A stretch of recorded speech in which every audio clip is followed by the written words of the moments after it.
Welcome to Brand Me. I'm Preston Konrad, and on this show, we'll talk all things branding, from launching a product line to owning your side hustle. We'll talk to the movers, the shakers, the thought leaders. What do you say we finally stop focusing on brands X, Y, and Z and focus on Brand Me? Let's start the show.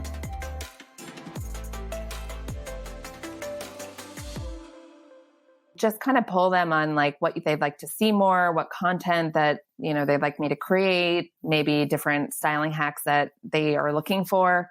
And it's a great way to utilize your brand and utilize your audience. You've heard me talk about my brand, Preston Konrad Home. And if you've ever wanted to grab something from my luxury home fragrance collection, today is your day. I want to hook you guys up with 10% off of any single item on PrestonKonradHome.com. That's one of our luxury candles or our new hand wash. Use the code BRANDME. That's PrestonKonradHome.com. Offer code BRANDME. Hey everybody, on today's show, we are talking all about being vulnerable and how that can greatly affect your brand or your personal brand. We're going to sit down with Liz Teich. She is known as the New York Stylist on social media. And Liz has got a great story about how one moment of sharing a really personal, vulnerable point in her life totally changed her personal brand. So I think you'll really enjoy this episode. And here's Liz. Hi, Liz. How are you? Hi, Preston. I'm good. How are you doing? I'm good. We met in person pre-COVID, right? In Brooklyn?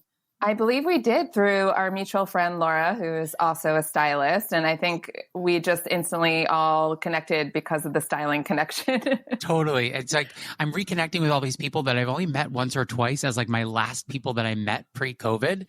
And I'm having them on the show. So I'm so happy you came on. Thank you. Oh, thank you so much for thinking of me. You I feel like I know you even better than I do because your bubble on my stories is always in the front. It's always up there. So I don't know why, but thanks Instagram. But I get to see what you're up to. And you are a busy stylist, mom, creative, hustler. How would you describe your personal brand to people who don't know you yet? Oh, wow. That's a big question. I guess, like you said, I'm a hustler, but my personal brand, when anybody asks, I am a fashion stylist that I work on commercial styling and also personal styling for particularly moms as a mom myself. And I am a style expert and also a content creator. I've been blogging for a decade now. I love that you already, there's so much talk about niche right now. Like people are like, yeah, maybe I'm a painter, and it's not enough anymore to just be a painter. They have to be like an XYZ painter. And I love that you said particularly for moms, because that's such a smart niche that you know so well.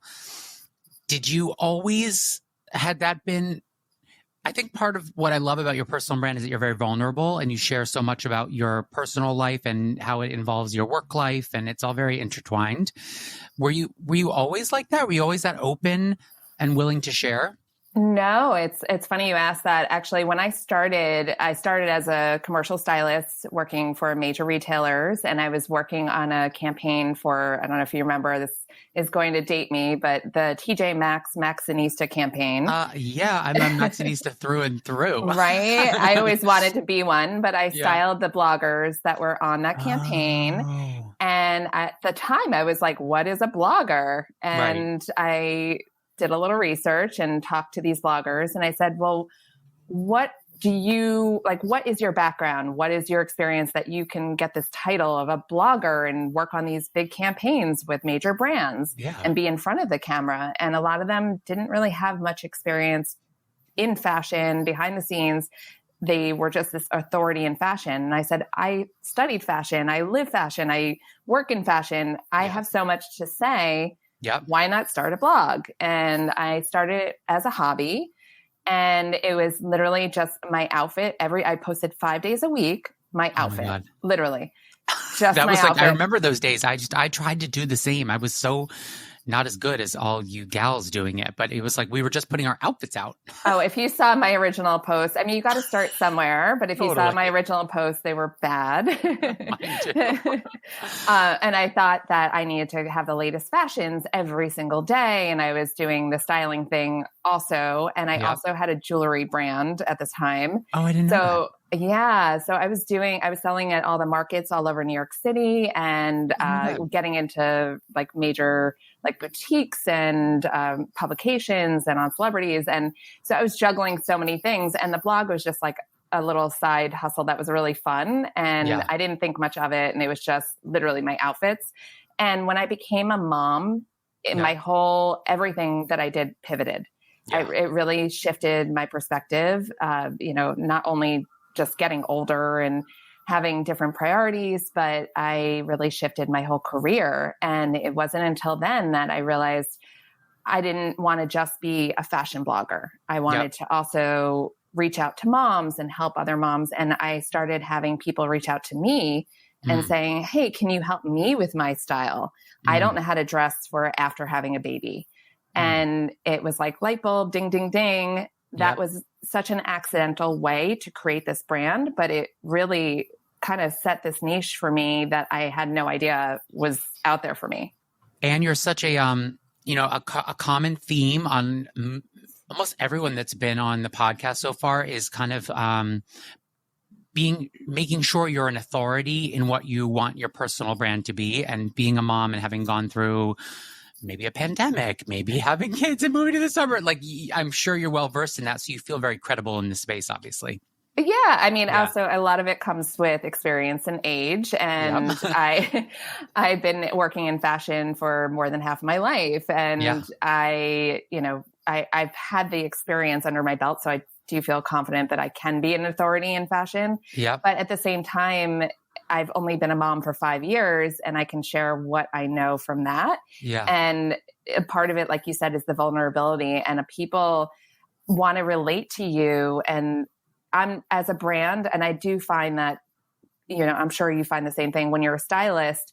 People don't hire you just for your work. They hire you for who you are. Oh, yeah. And because your personality, you want to make sure you get along on set, you work together well. So much of who you are is part of your brand, as far as like your personal brand. So true.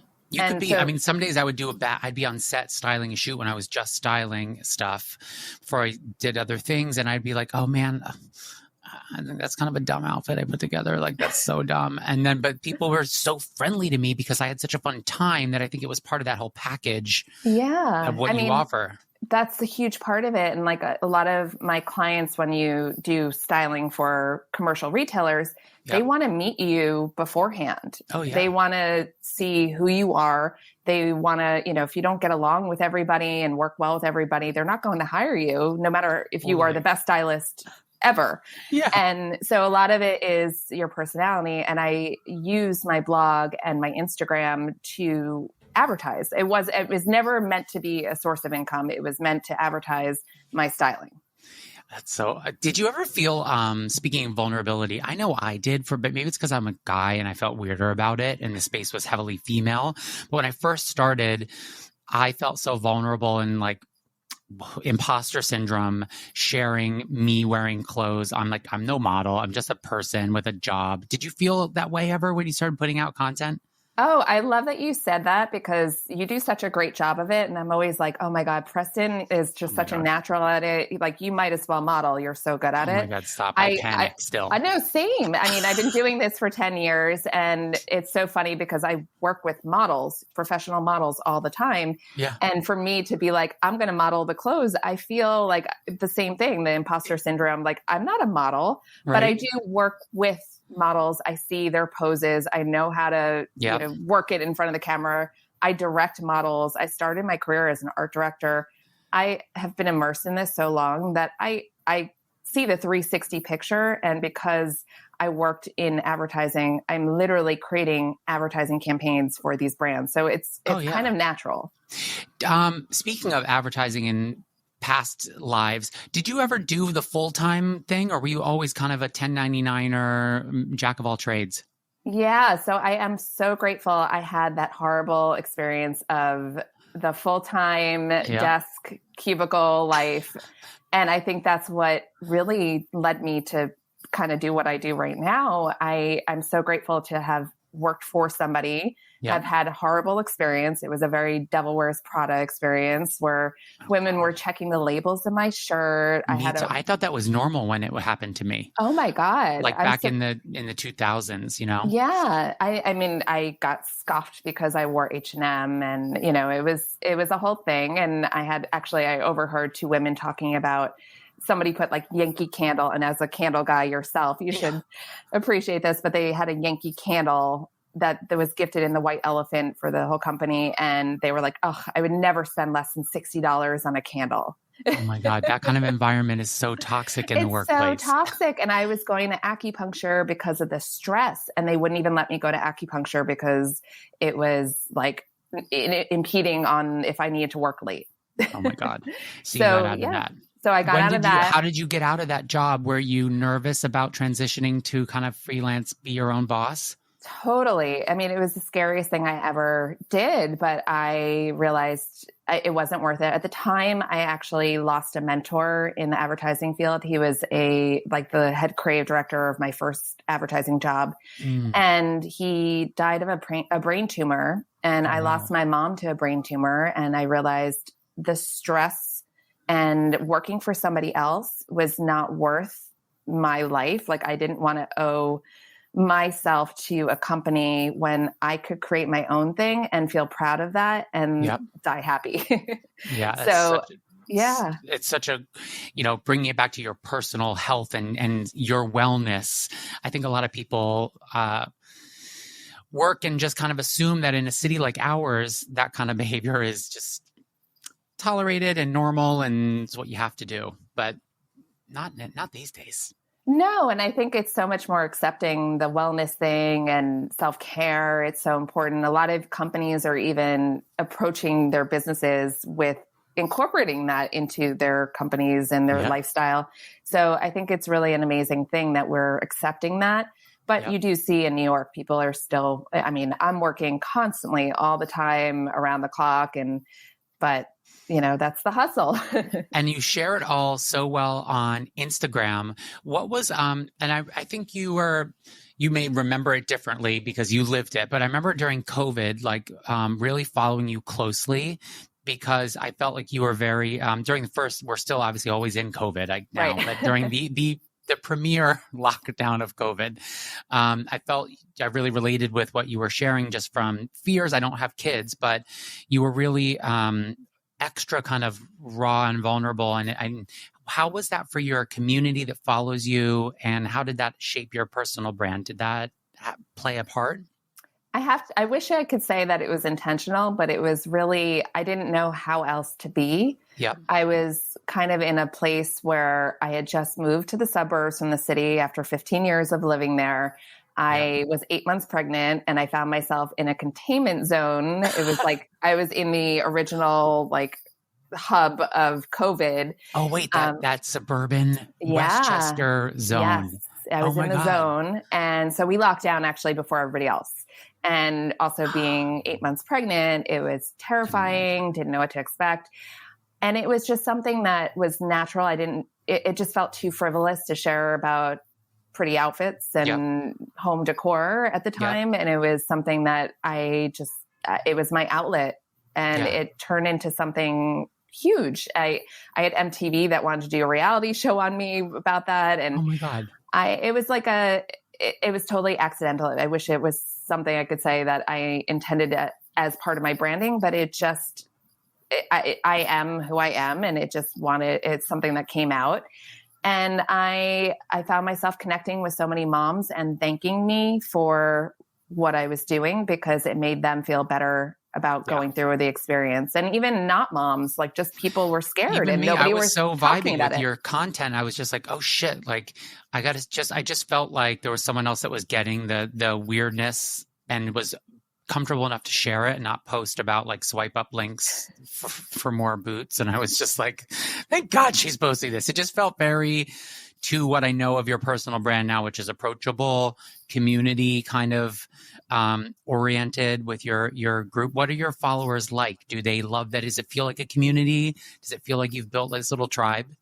Yeah, I am really grateful that I love that I don't, and actually somebody DM'd me this the other day and said, like, you don't have a lot of like spam or haters sending you nasty comments.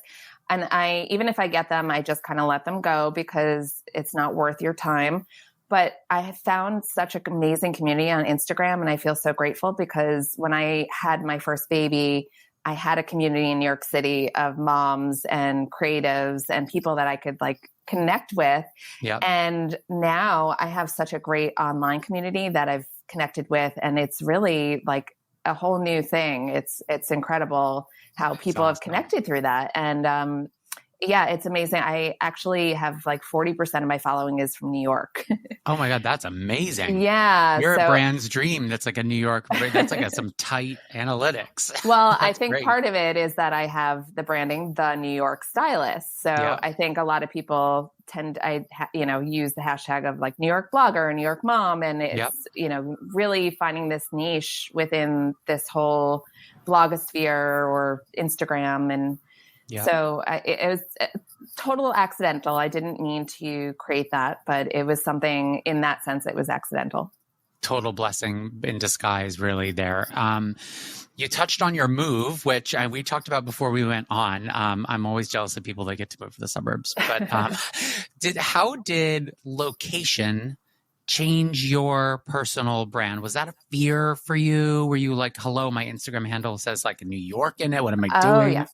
Yes. So intentionally, I did know, I actually had the blog name, The Brooklyn Stylist. And I knew that I eventually wanted to grow my family, move to the suburbs. And I didn't want to be so limited to Brooklyn and be stuck with that. So I ended up changing my brand and thinking bigger than New York Stylist. And it originally, when I had the Brooklyn Stylist, it was great because the Google SEO of Brooklyn Stylist got me so many clients in Brooklyn. Oh my God, amazing. And now if you Google New York Stylist, I come up on the first page and I'm the first image when you Google New York Stylist. So, how'd you get that handle? I don't know. early adapter. It's something I just was talking to a friend. I actually started my branding as it was something completely different. And I said, it was called Dear Andy at the time, which was a personal thing to me. Yep. And my friend said, everybody at Fashion Week is saying, where's Andy? And I said, but that's not my name. Uh-oh. Right.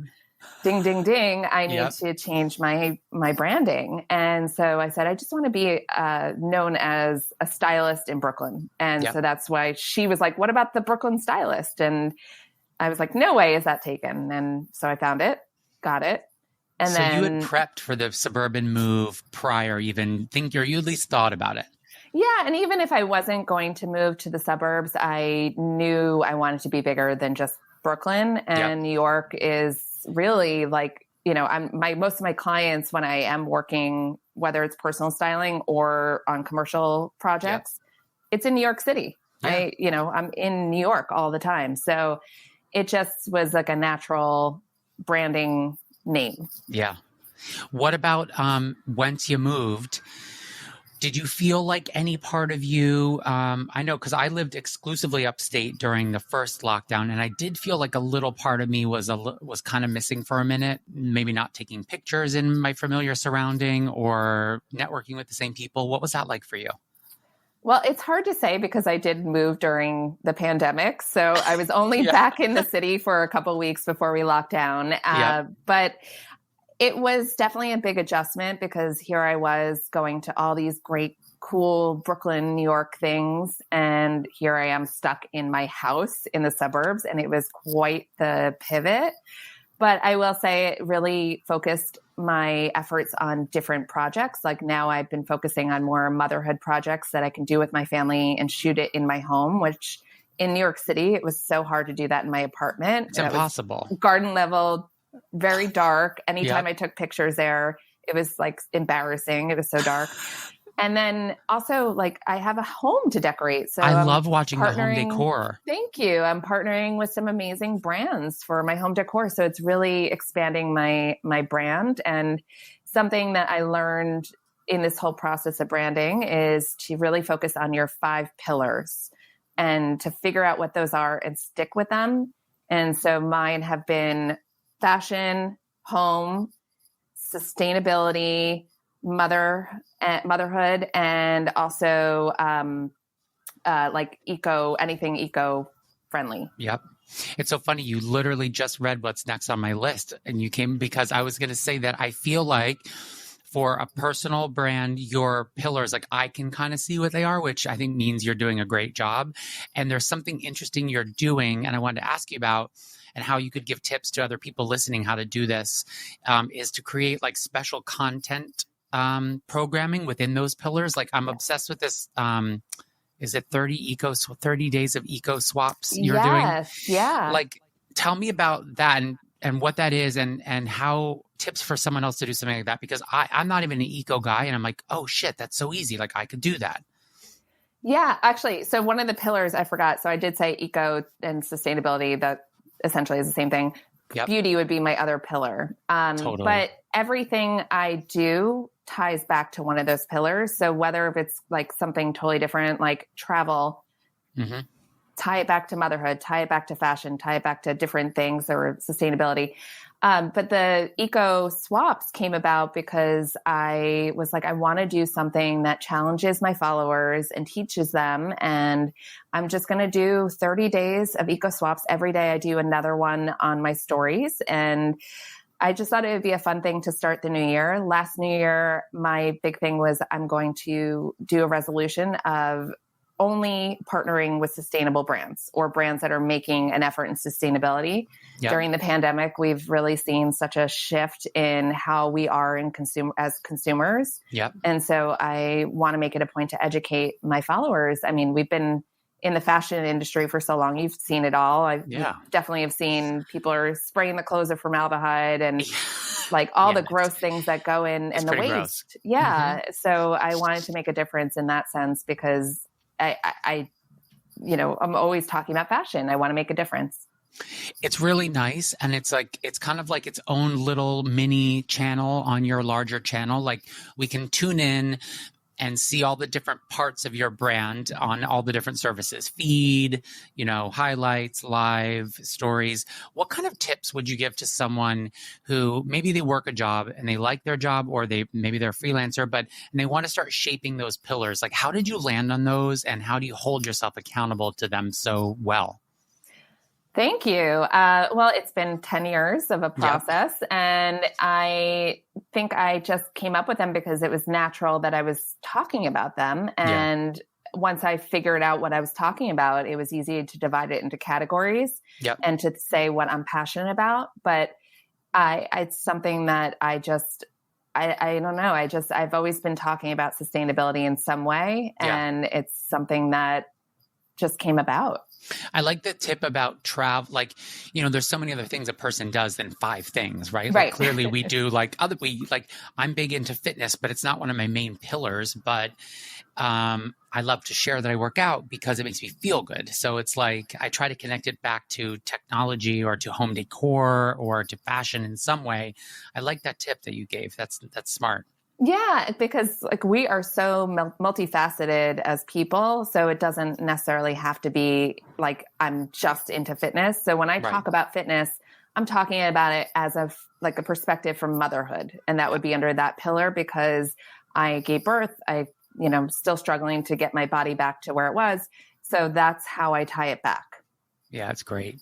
What kind of setbacks have you run into in building your personal brand and getting to a place where you feel really comfortable and solid about where you are with it?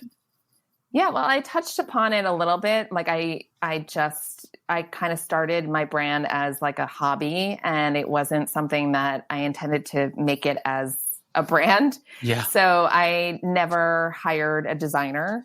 to Oh my God, we talk about this design. on every episode. And I think it's so important for people to hear, because I've had some people on who work with like agencies, and some people like me who just call a friend and are like, can you help me? Like, how did that happen for you? Yeah. So, I mean, it's been an evolution, and I still am working on it. And I will say that, like, I look back at my first logos and I'm like, oh, I cringe. It was horrible. It was something I did so last minute. And I studied branding. Like, I should be good at this, I feel but the it's same always way. hard when it's your own brand. And so, when it comes to like designing my website, I outsource that, because I'm like, that's a whole other thing. I can't. And you want you almost want like that outside opinion, like it's like we think we know what the best taste is of X, Y, and Z, but it's like, I'm not a web designer. Yeah. And I think it's always important to delegate when you can. And I say this, I have to remind myself sometimes that I need to do it more, but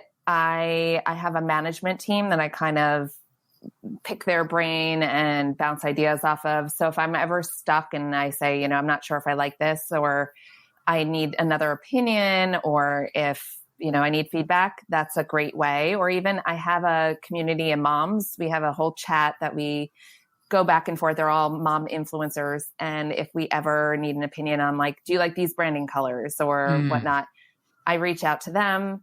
I sometimes even pull my Instagram audience, when I'm not sure if I want to do something. I ask people, do you like more professional pictures or iPhone pictures? And it was shocking that more people liked the raw iPhone photos. They want more.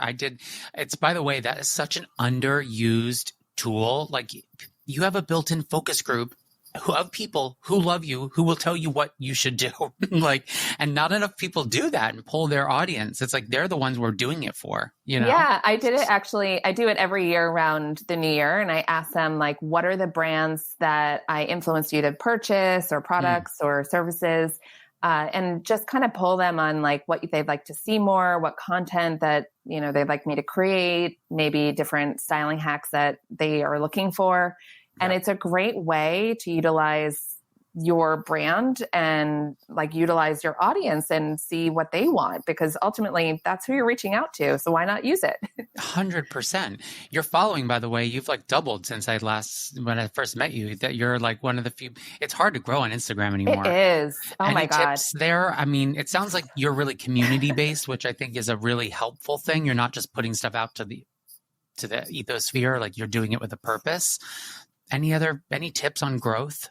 I wish I had the magic, formula for growing, and there's definitely no easy way to do it overnight. I've been on Instagram for 10 years and still, like, why am I not bigger than this? But, but I will say, I've had a couple posts that went viral, including my birth post, where I'm not sure if you saw it, but I had the mask on, like my fist up in the air, holding the baby, breastfeeding. And I said, we did it. We gave birth in the beginning of in the middle of a pandemic. And it was like, I was like the pioneer of the moms giving birth. So, and like the poster child for it. So a lot of people related.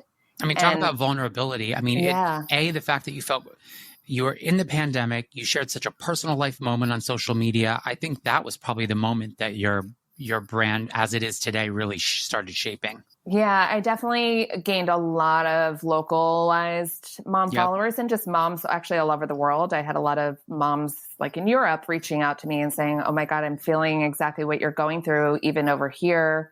And so I think that like you said, the vulnerability of opening up and, sharing my story really related to so many people. And I think that unintentionally, it wasn't because I wanted to grow, it's because I just wanted to connect to other humans. And it's authentic. Yeah, it's like, it's authentic. I think we had another guest on who she ended up really saying that she had been building her brand for a while, and it didn't pop off until she started being more of herself on Instagram. And then people were like, oh, I like this chick. I really and they felt connected to her, and they missed seeing her on stories if she wasn't on. Yeah. And I actually get that feedback a lot, that people say, like, they feel like I'm a friend. Like the way I speak to my audience, it's like I'm talking to like a good friend of mine. And it's kind of how I approach my styling as well. Like a lot of people, one of the feedback that I get frequently from a lot of my personal styling clients is that you kind of approach your business like you are approaching a good friend, and you are sharing candidly, opinions and your taste and expertise. And I think people appreciate that. And people are ultimately buying into who you are when you are a personal brand. Totally. It's like it's like at a shop in a neighborhood. It's like if there's 5 shops that sell the same thing, you go to the one that makes you feel good about yourself, or you have the best connection with someone, What's next for your personal brand? Ooh, that's a good question. I mean, I'm still trying to grow my personal brand and, like you said, trying to make sure I grow on Instagram. So are you on TikTok yet? I am on TikTok. I'm so bad at it, to be honest. I feel like I'm just like a hair too old for it, but I'm repurposing a lot of my content from Instagram to do it. Good. Whenever I do some like random thing that I think is cute, it never does well. But when I repurpose my Instagram content, that's especially the fashion stuff that does a lot better. But my styling hacks have been taking off, and I really am enjoying kind of reaching to women in that way of showing them my expertise from all my years in fashion and teaching them how to wear things in new ways, shop your closet, wear things, a little bit better. Those reels are really good. The way you do the text and stuff on them is great. Like you edit those off reels. I do. Yeah. So I use an app called InShot. It just makes it so much easier, and you don't want to risk like Instagram quitting out on you and then you lose the whole project. So it's really nice. On reels. It quits and freezes all the time. So don't do it through there. You can even do it through TikTok, and you can save it without the watermark. I just learned a hack where you like the one where you kind of go out. You go out of the app and you I saw that girl. I saved her video because I want to try it so bad. It works. I tried it. It's great. But I do like the app InShot. So I'm doing a little bit more focusing on partnering with brands in bigger ways like that. I'm still doing the commercial styling, working for different retailers, and I'm really trying to build my personal styling because it's been so nice to connect with moms. I mean, as a fashion stylist and working, dressing models it's not fulfilling. No, I've done it too. It's fun, but I'm getting to the point where I want a little bit more, connection to other people and making my work a little bit more meaningful. So I'm really trying to grow the personal styling, and I'd like to do something even bigger and connect with more people and do more, on-air kind of projects. You're so inspiring. I love everything you share. Wow, we hit our time so fast. I could talk to you. We have a good vibe. I really enjoy talking to you. Likewise. I don't want to leave without asking, how's mom life? How are your kids? Oh, they're good. I mean, considering everything going on, I can't complain. I was just home with them for 3 weeks with all the schools being shut down. So it was definitely a struggle trying to juggle the whole motherhood thing. And also, brands saying, I need this deadline, or why are you not getting back to me on my emails? But luckily people are understanding. Part of my branding and being so vulnerable, I actually have in my email signature, it always says, and I've had this since the beginning of the pandemic, but it says, I am a mom in the pandemic. Please excuse me while my emails are delayed. Oh my God. I love that. It's so raw and honest. It's so honest. And I think it could go for anybody. I think it could go, not just moms. I think you could just say, I'm currently in a pandemic. I can, give yourself a break. There's a lot going on. If you don't get to all of your emails, give yourself some grace. Oh my God. That is the perfect way to set the rest of my day. Thank God you're leaving me with that. That's amazing, Liz. How can everybody As I say that, I'm about to go to my inbox and be like, oh my God. Well, we have to tackle it at some point, but it's just nice to remember to give yourself some grace. We're not in the easiest of times. And I love that you share that with everybody. How can everybody find you on all the things? Yeah, so you can find me on thenewyorkstylist.com or on Instagram at The New York Stylist, or I guess you can Google me and Google New York Stylist and I'll come up. You'll be the first one that pops up. Get that SEO going. That's amazing. Liz, thank you so much. Keep crushing it. You too, Preston. Thank you. Thanks. I'll talk to you soon. All right. Thanks.